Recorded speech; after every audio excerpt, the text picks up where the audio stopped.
Today, my destiny blooms. Reinforcing a wall. Let's get this job done. Some loot here. This one's got some bite. Attacking! Dropped an enemy. Smells like you need some upgrades. Enjoy. Storm brewing. Shieldbreaker forming. I have the shield breaker. Throwing fire!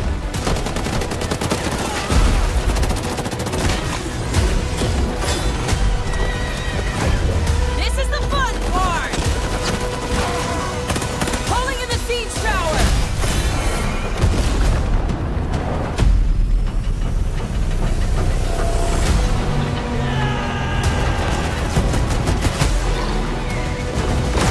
Attacking!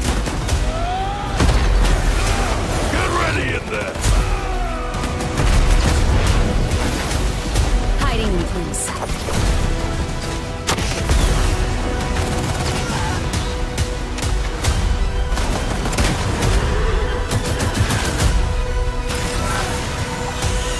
Everyone with me, let's go! Getting this bomb planted. Let's show them who we are.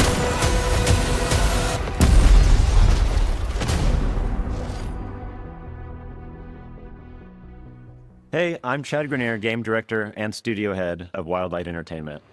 And I'm Jason McCord, design and creative director. Today we're here in our office to walk you through every aspect of our new game, Highguard. 4 years ago, the two of us, along with 60 other veteran developers that have worked together for over a decade, all made the leap from large publishers to form our own fully independent game studio. From the start, our mission was to be a design-led studio where gameplay always comes first. And in those early months, we spent a lot of time playing games that inspired us. We played battle royales, survival games, extraction shooters, and many others. In particular, as we were playing survival shooters, one aspect of that genre that really caught our attention was base raiding. Could we take the thrill of raiding another team's well-fortified base and isolate that into a competitive experience that we could play over and over again? But this isn't a survival game. It's not a base building game. It's what we call a PvP raid shooter. We wanted to utilize our experience making well-crafted first-person shooter maps to design bases that were always fun to attack and defend. And most importantly, we wanted to ensure that we were making a shooter. We love making shooters. So now we're excited to show you exactly what a PvP raid shooter is and what makes Highguard special. Here we go again, gang. Summoning great assistance. Moving in for the attack. Follow me. Got a generator here. Perfect. I'll take it. Planting a bomb. Woo! We're gonna burn this place to the ground! At its core, Highguard is a new mode between two teams of 3 wardens each. To start, each team chooses a unique base to defend. This is your main stronghold, while you ride out to fight in the open territory to secure the Shieldbreaker. The ultimate goal of the match is to use the Shieldbreaker to successfully raid and destroy the enemy team's base before they can destroy yours.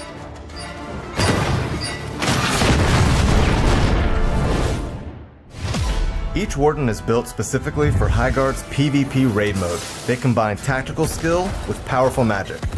You'll have your choice of characters with unique abilities designed around destruction, infiltration, Hiding in plain sight. and resource acquisition. Some Vesper to mine here. The magical abilities of our wardens supplement combat, Ice wall formed, my friends. but we're still a gun game at our core. You've got your team of wardens, now it's time to choose your base. Prior to venturing into Highguard, you'll be randomly presented with 4 options for your home base. Your team will vote on which one feels like the best fit for you. The enemy team gets the same 4 choices. Each base is the size of a classic small team deathmatch map. They all have different layouts and visual styles, but most importantly, distinct attack and defensive strengths and weaknesses that depend on your playstyle. Once you've selected your warden and your base, you spawn in. You have 1 minute to plan your defenses and pick your starting loadout. Every warden can use any weapon.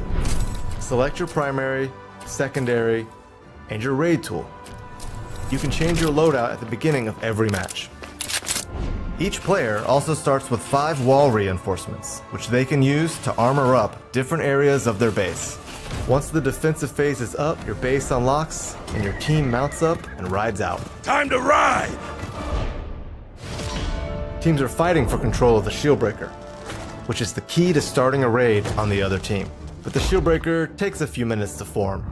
During this time, players should explore different points of interest and loot better gear. You can find upgraded guns, Found a saber rifle. armor, better saddles, and magical amulets that are imbued with perks. Weapon chest here. But stay alert. The other team is doing the same, so skirmishes are inevitable. Enemy here. Everyone with me, let's go!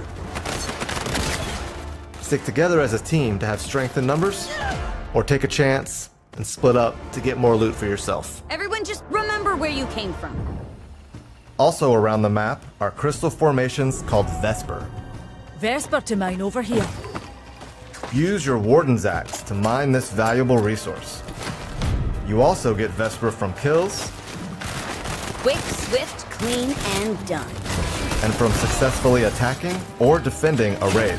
Defusing the bomb! Watch my back! Copy that. If you're not having luck finding the loot you need, Trader Flynn is a great way to supplement your equipment. Whatever you need, I've got it. He can be found in your base or out in the open world, and he will happily sell you better armor, guns, and gear. Appreciate the kindness. So hunt down or purchase the best loot possible and win those skirmishes. I don't start fights. I end them.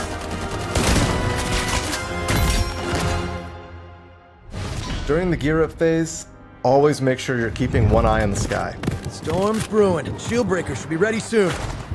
When the storm forms, the Shieldbreaker's location is revealed. It randomly spawns in one of 3 unique points of interest. Once that Shieldbreaker forms, nothing else matters. Rally up and fight for possession. If your team manages to secure the Shieldbreaker, your objective is to get to the enemy base and start the raid. But the enemy team will do everything in their power to stop you from getting to their base. Gang, time to attack. If you die, you'll drop the Shieldbreaker, and the enemy team can pick it up Let's mount up and soar to victory. and run it to your base and start their own raid. Once you get to the enemy base, plant the Shieldbreaker and start the raid. The raid begins with the summoning of your siege tower that will break through the enemy's outer shield and become your spawn point during the raid. We're getting raided. Jumping back to defend. The defending team will be able to teleport back to their base, so be ready to fight. You better be ready! Once the shield has been broken, the raid begins. The enemy base contains objectives your team will need to sabotage and destroy. But in order to successfully penetrate a well-defended base, you'll need to use your warden's abilities and your raid tool. Every warden comes equipped with one raid tool of their choice. You can choose between a rocket launcher for a more straightforward approach, a zipline gun for when your attack plan requires coming in from above, Attacking target B! or a blast hammer when you just want to bring it all down. Hand clear. On me! Different tools are more effective for different bases. Once inside the base, your objective is to sabotage enemy generators. Blow this place sky high! Once the bomb is planted, you'll need to hold the objective while the enemy team tries to flush you out I'm defusing the bomb. Watch my back. and disarm the charge. Each base has 2 generators and an anchor stone. If a generator is successfully destroyed, it does 35 damage to the enemy base.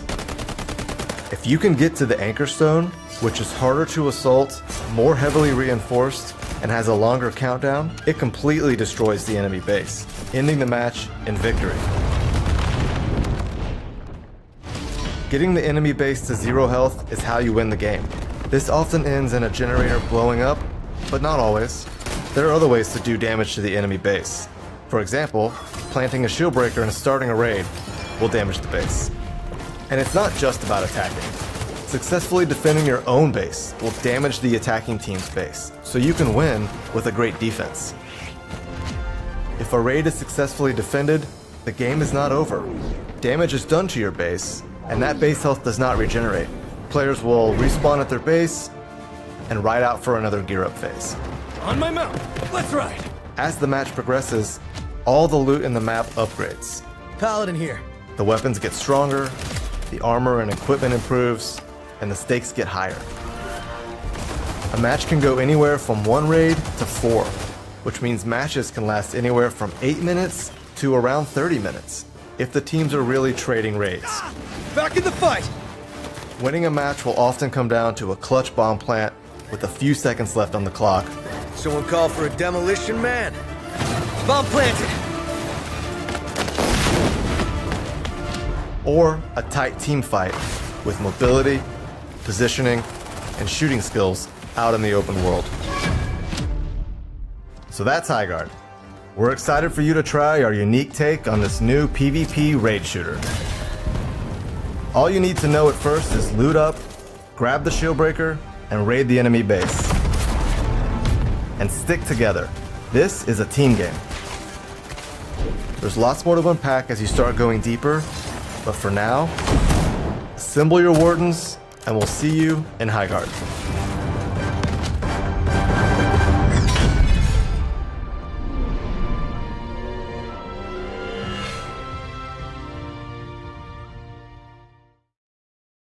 What you just saw is a product of 4 years of experimentation, playtesting, and a whole lot of passion and fun. And now here's a deeper look at the mechanics, features, and world of Highguard directly from our team. Regroup on me. We're coming in! Jump spear out! Ice wall. Up for cover. Would you like to know more? Would you like to know more? Would you like to know more? Great!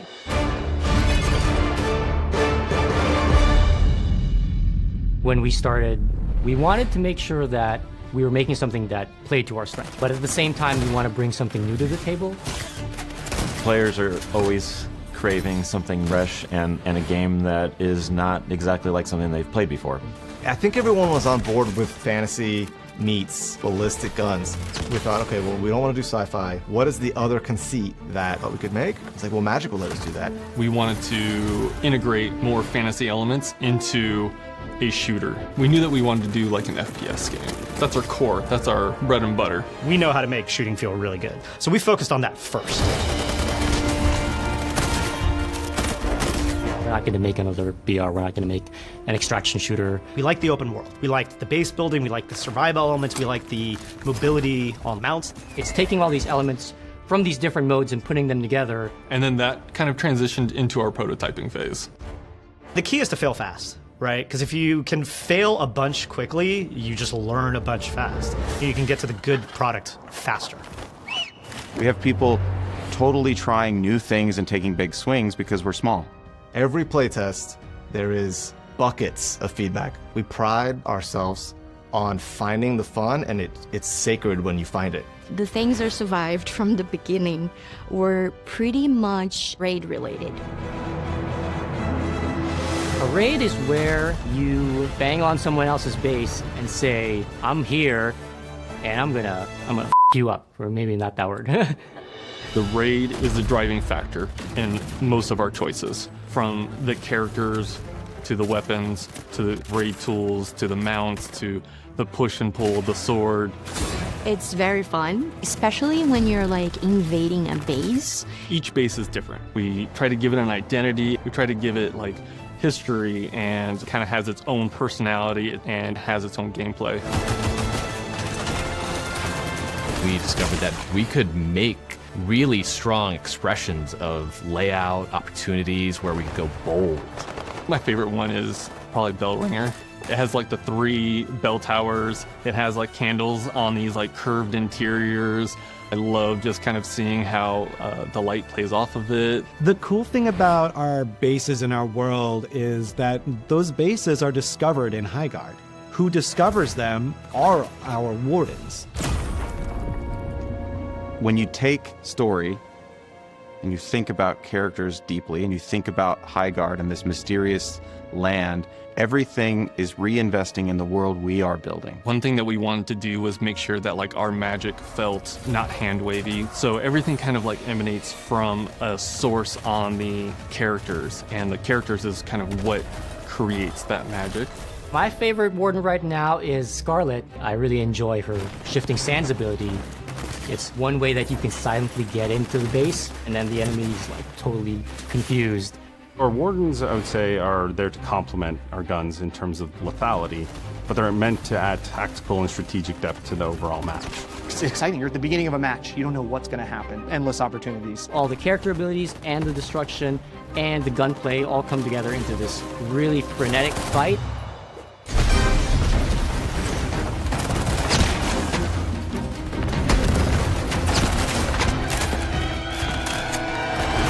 Philosophically, we are a gun-first game. We want to make sure that gun-on-gun combat is the primary way that you are succeeding in combat. The guns specifically, I was very hardcore about. Our guns need to be ballistic guns. I want to see people rack it. I want to see all the inner workings of it. When we shoot the gun, we wanted to make sure that there are tons of moving parts. We want to see like animators being able to have their full creativity to like bring these guns to life. We wanted to start from a really grounded, realistic standpoint. When I'm firing a gun, I'm enveloped in it. I know what it is. That is a 5.1 surround design experience to put you behind the gun and make you feel like you're really there firing it.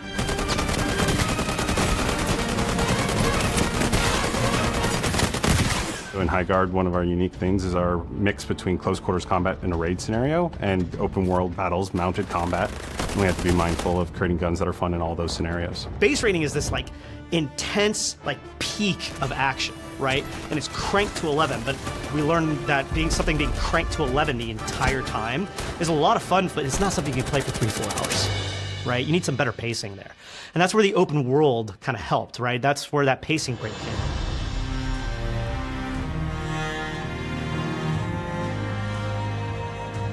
The differentiator factors from our game, I think there are 3 things actually. The loop is very unique, and then I don't think you see a lot of shooters out there that do fantasy. And then the third one is mount combat. There's this really strong fantasy of like being on a horse and just like shooting people on a horse. One of the designers prototyped it really quick, and very quickly that became like, oh, this is the sauce. He ended up making a bear, and you're like riding the bear. It was so magical, kind of like running through. The team really latched onto it. I think it kind of set the tone to where everybody was like, oh man, I want to like fulfill that fantasy. I want to play that. Mounts were created for traversal at first, and then we were like evolving it to be more combat. The open world is a totally different animal, right?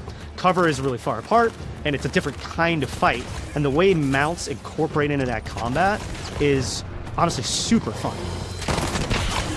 You want to have kind of like these rolling vistas that promote mount combat. You want there to be excitement to be able to like get out and go roam. The beauty about Highguard is that we're just at the surface. The characters have just found certain parts of that land, but they're going to continue to discover new things. Highguard is a lost continent that has suddenly re-emerged mysteriously, missing in action for hundreds of years, to the point where most people in this world don't even believe it's real. Highguard itself is kind of a land of mystery, and each map is a snapshot of what that continent used to look like. Closer to where Highguard was rediscovered, we stick with a lot more modern architecture. You got a lot of very big machinery. You have a giant wall, you have steam vents. The more we go inland, the more magical and ancient it gets. When Highguard first returned, everyone rushed to this land, and they all died. And it became clear that the only ones who could survive in this magical land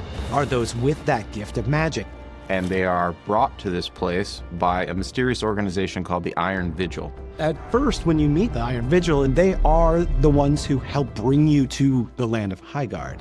They're in a position of power because they broker all of the contracts that the Wardens take on.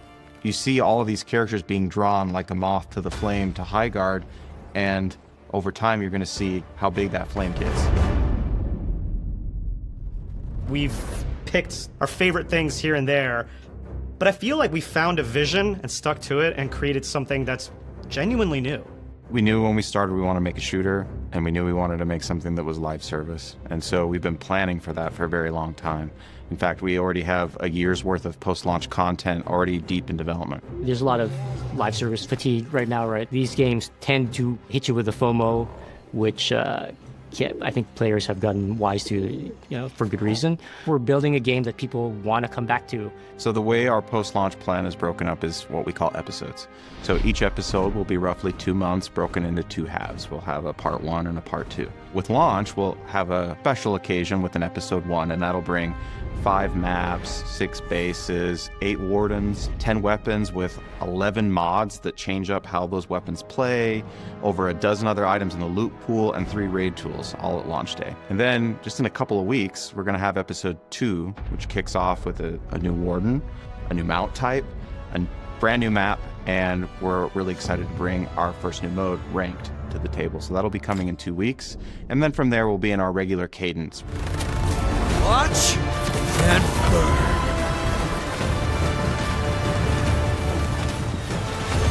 What I'm most excited for people to experience with this game is the care and the attention that went into making the gameplay satisfying and rewarding. You put all this love into a project and feel like you went to battle together, and to put that creative project in front of the world to play and get the feedback and see the joy it brings people, you just want to keep doing that. I love my job. And part of that is I love this team. I'm just trying to have fun. But we want the community to feel like they don't need to read an entire book before they play the game. We want them to feel like they are a part of that book and be a part of the journey as we kind of discover it with them. Going from a blank page to a game that we are excited to play on the weekends. So I'm proud of the game, but I'm proud of the team getting to that point. This is the fun part! Make it a ring! Firing! I'm coming for you!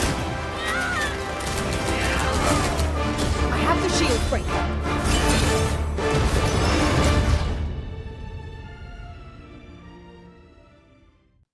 We hope you enjoyed that first episode and the in-depth look into the gameplay of Highguard. Thanks for giving us the opportunity to show you more about our game, and we hope that you'll try it out for yourself. For those of you who want to learn even more about the game and our universe, be sure to check out the Field Codex on YouTube and our official website. And please follow us on social to get the latest news, patch notes, and updates about the game. And most importantly, Highguard is free to play and available right now on Steam, PlayStation 5, Xbox Series X and S. Remember, the first War Chest is completely free for all players, and we're hitting the ground running with our next episode coming in just 2 weeks. We can't wait to grow and build this game with all of you. From all of us here at Wildlight, thank you for watching, and we'll see you in Highguard.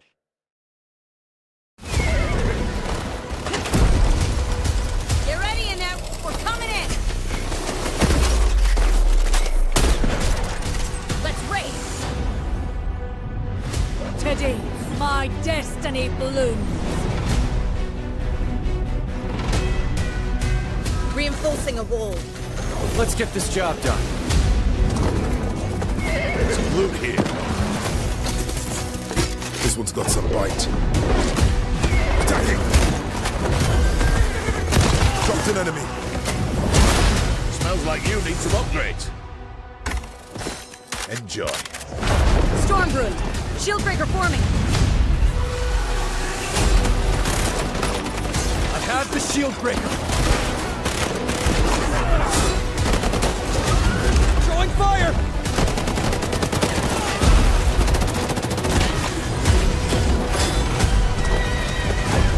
This is the fun part! Pulling in the siege tower!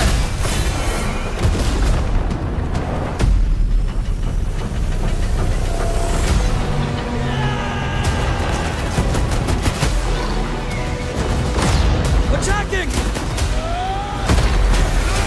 Get ready in there! Hiding in place.